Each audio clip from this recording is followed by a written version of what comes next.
And to DigiMarCon, the podcast studio, and I'm really excited. I have Ryan Brock here with me. Ryan, I know you were at DigiMarCon in New York last week, correct? That's right. Yeah. Okay, so you're back at it, huh? Yeah. Couldn't keep away. No, we had a really good time in New York last week, and we were already planning on coming here.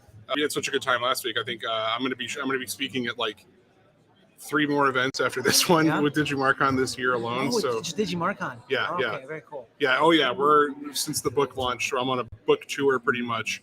I think I'm speaking at like 15 to 20 different conferences, including some virtual events. Oh, but yeah. My goodness. Yeah. So you wrote a book, Pillar-Based Marketing. I'm really excited to talk about it, and you were kind enough to give me one. I appreciate it. I gave him a free copy. Yeah. So I'm excited. We were just chatting right before the recording here. We kind of read throughout the day, just kind of wind things down. It's pretty exciting. And this one here, I'm probably going to read before bedtime. Be thinking about Ryan right before bed. It's funny because the first chapter, it's like my story, just like catching up to like discovering this methodology and how we came about it. And it's called Marketers Don't Sleep. Oh, well, it's all about like losing sleep over marketing. So hopefully it still puts you in a decent mood. I'm sure.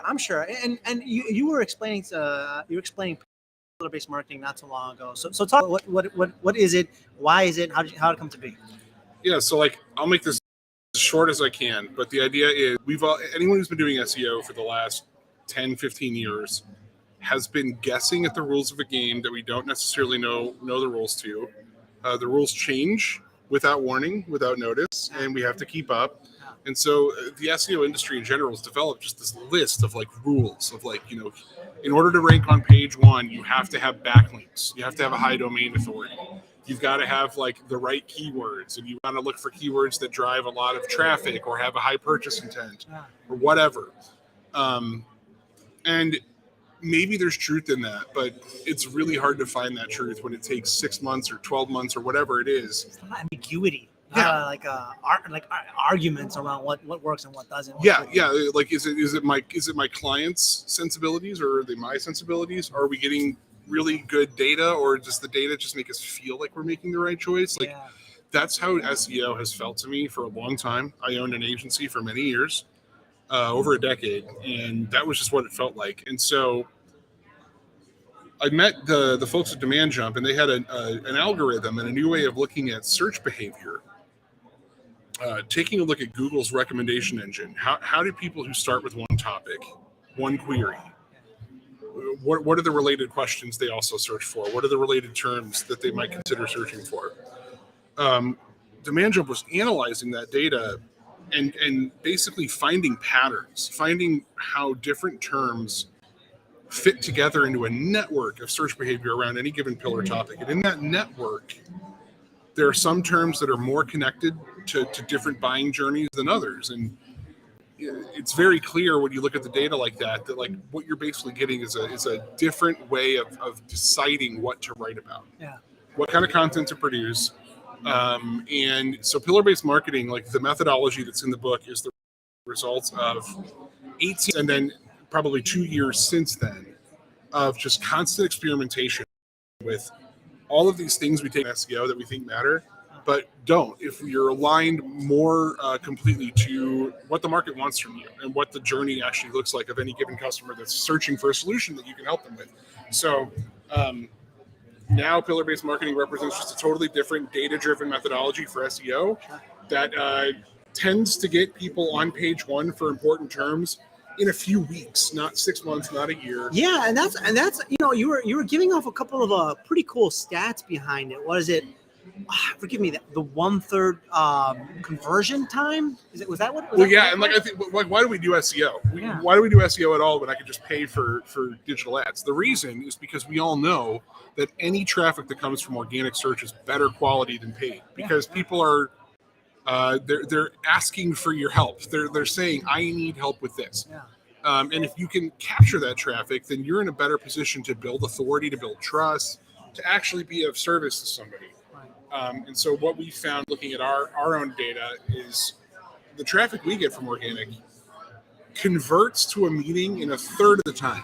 There you go. That's what it was. Of traffic that comes in through paid. So the implications of pillar-based marketing, what we've done is we've made capturing a certain percentage of the market of total traffic around a topic predictable. And it's easy to do. And you know, every time if you're going to start targeting a new market or a new sector or a new persona, if you can do the research right, you can put some money into this content, you're going to be able to start driving that traffic not a year from now, but in a few weeks. Yeah. That changes the calculus on go-to-market as a whole, because now suddenly I've got better traffic coming. I got better source of leads. I'm feeling a little bit less stressed about driving traffic elsewhere. Yeah. And you know what's wild is so a little bit of background. I mean, we introduced each other on a few maybe earlier this morning, but I think I told you, right? I do independent SEO, Yep. but I also do food distribution with our family company, and that's something I've been trying to rack my head over is how can I make build out an effective content strategy, and that's why I'm really excited about this to see where I can apply it for our family distribution. First and foremost, it's Ecuadorian. And I love learning about like my Ecuadorian roots. So That's amazing. I love learning about it. My wife went on a medical trip to Ecuador many years ago when we were in college, and has never stopped talking about it. I'm so jealous. Yeah, it's I want to go back. We want to go back with our little one. He's 2 years old now, so we're excited. But life gets busy. Life gets busy. We want to go back hopefully soon. She told me about flying into Quito. Quito, yeah. That it's like insane. Yeah. Like there's like mountains everywhere. You're just sort of like dropping into the city. It's cloudy too. It's really cloudy. Yeah. I was talking to a coworker, and she's like it can be really really cold in the morning, then get really hot by noon, start raining, and then just drop down again. So the weather ranges. So that's the stuff I'm kind of writing about, trying to mull over on how to build that content strategy. So I'm really excited about this book right here. This is funny. This is banter for the sake of the podcast here. But are you familiar with the brand called Oja Express? Oja? No. They're a Chicago tech company that does like international grocery delivery. So their whole purpose is international grocery, yes, really? Right. And so we've done a lot of work with them, and like they ended up taking over a lot of traffic in the Chicago market, specifically around like, Hispanic food near me, or African food near me, or Japanese food near me, or whatever. Oja, you said? Yeah, OJA. OJA. I have to check it out. Express. OJ Express. Yeah, my man Boyede. Yeah, he can help you out maybe. Very awesome, and that's part of it. Like logistically, how do we make kind of like moving some of the product. Some of the product, like it's Breaking Bad, like some of the foods. Yeah, the delicious foods, right? Yeah. No, it's that's what I love about pillar-based marketing, is because really at its core, before you layer on the methodology, which is very scientifically arrived at, right? Like this is like we tested meticulously a lot of things, and what we do now works, and what we do is only what works. Yeah. We don't do stuff that doesn't work and doesn't drive actual momentum. But it works for like any industry. It doesn't matter what you're doing, because it's at its core just market research. Yeah. I mean, I think we're all our most honest selves when we're typing into a search bar. Sure. Yeah, that makes sense. We don't need to like sugarcoat what we need. We don't need to ask it in a certain way.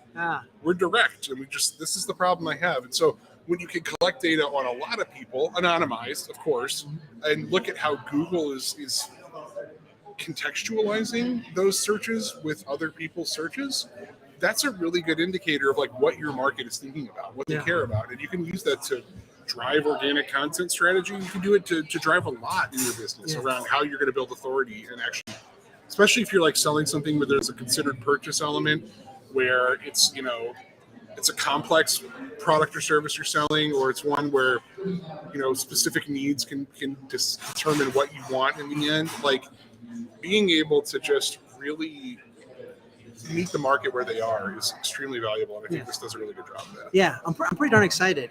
Now, would you talk to me about kind of like those pain points that you identified and some of the solutions you call out here, and tie it back to demand jump? Yeah, I mean, so it's like at the end of the day, my biggest pain point when I ran an agency, an SEO agency for content specifically, was like, what do I choose to write about? Like, am I going to write about what the keywords tell me to? And if I do, then how am I choosing those keywords? Like, SEO is weird because I feel like it's the least data informed. You think so? Field of marketing, but people feel like it's data informed. You have all of these. You have all of these spreadsheets, and you have all of this. You have this many links, and you have this domain authority. Yeah. Like domain authority is something that I believe is completely dead. Like I'm not one to like lean on that a lot, especially when clients come up and say, well, how do we improve our domain authority, or our domain authorities here on this amount of points? It's like it's just, as long as the leads, I feel like the leads are what matter most. We've taken websites that have a domain authority of like 4 up against competitors with 10 or even 20 times that. Yeah. And they'll supplant them in rankings because it doesn't matter. And even when you're like choosing your individual articles you're going to write or keywords you're going to focus on, well, I'm going to choose based on a set of metrics that the legacy SEO tools give me. I'm going to feel like I'm making a data-driven decision, but like, why am I choosing to target this keyword over this one? Is it because it has higher search volume? Is it because it has a lower competitive score? Is it because I heard my salesperson saying they were getting a lot of questions on that topic recently? Yeah. I love that one. All of those are forms of bias because you're saying I'm going to prioritize, like in the form of the question that you're getting from your sales team. Maybe you got a sales guy who's telling you this is the most important thing that our customers care about because he's had 5 conversations with customers lately about that.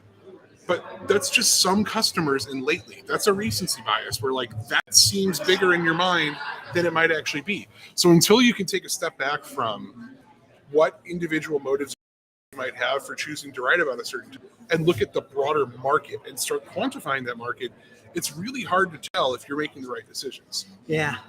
So I mean, what Demand Jump does is it maps that for you. It maps the network, it finds all the search behavior, tells you what topics are important, and then it prioritizes them, automates them into a content strategy so you know exactly what pieces to write, and then even within those pieces gives you content briefs in terms of like what are the questions you should answer. And you marry that with the publishing best practices we have and the methodology, the linking, things like that, and you're going to get rankings really, really fast. That's pretty awesome. That's really, really cool. Now you mentioned this, and I'm not sure, and I apologize if it's a topic we should steer clear of. But you mentioned publishing all at once. Yeah.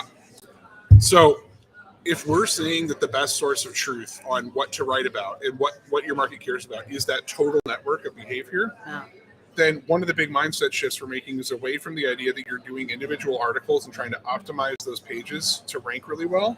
An individual page you write might be better than what's already in position 1, or it might not be, or your domain might be stronger, or it might not be.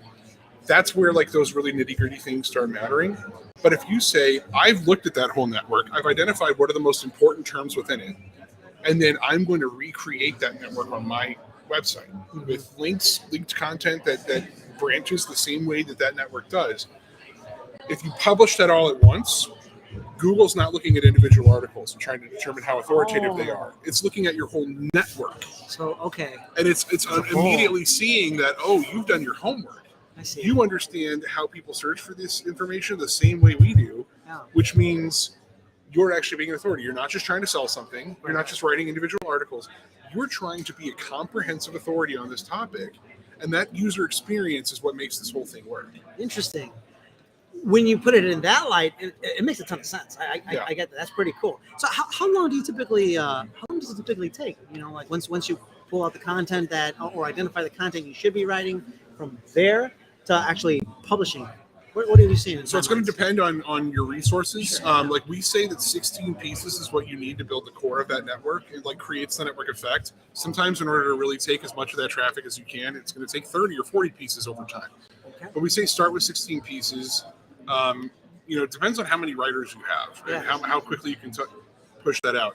Our platform is equal. It's software and services. You know, we're a SaaS company first and foremost, but we also have writers and strategists and marketing analysts on our team that can produce these strategies and get them going. So most often when a customer signs with us, over the first month we do onboarding. Over the second month we write that first pillar. Oh, wow. So within 2 months we're ready to publish content. And then within, usually we start seeing within a week, we see that chart start going up and to the right in terms of rankings. That's really cool. Yeah. Well, that's very, very cool. Well, I mean, that's definitely a different approach than to kind of what I've been exposed to. But it sounds really reasonable. It's why we're at these events. It's why I had to write a book, because we have to help people unlearn a lot of stuff that they've done, but also just like show like this is not just us having a different opinion. Like this is data driven. it's scientific, but it also leaves a lot of room for the creative and for like the artist. Like I'm a writer first and foremost. I like to think of this like Shakespeare's sonnets, right? Like it all had the same rhyme scheme, they all had the same meter, they were all the same length. But within that, you can do so many different things. And like that's what this is. It's a structure that gives writers the ability to bring the expertise they have or that they've gotten from a thought leader on a subject to have a voice, to have a perspective, but to do it in a way that means that you're actually joining conversations that are already happening, not just shouting funny jokes into a room that nobody's listening to. So I really love that about this methodology. Well, that's great. Thank you for your time, Ryan. I appreciate it. I'm actually really looking forward to the book. So yeah, you'll have to let me know how you think of it. What do you think of it? Yeah, I mean, at first glance, just the outline itself, or not the outline, but the table of contents, and you signed it. I did. I like to sign all of them when we're at these events. You signed it. Yeah. Thank you so much. I appreciate it, Ryan. Thanks. Where can folks reach out to you? Find me on LinkedIn. You'll know it's me when you see that the headline says "Bald, okay with it," rather than some braggadocious thing about being a best-selling author, which I am. And then I've also got on LinkedIn a weekly newsletter called The Pillar Column. Obvious title, but really good stuff where we get into the pillar-based marketing on a regular basis. So just Google LinkedIn The Pillar Column and you'll find us. Awesome. Thanks again. I appreciate it. Thanks again.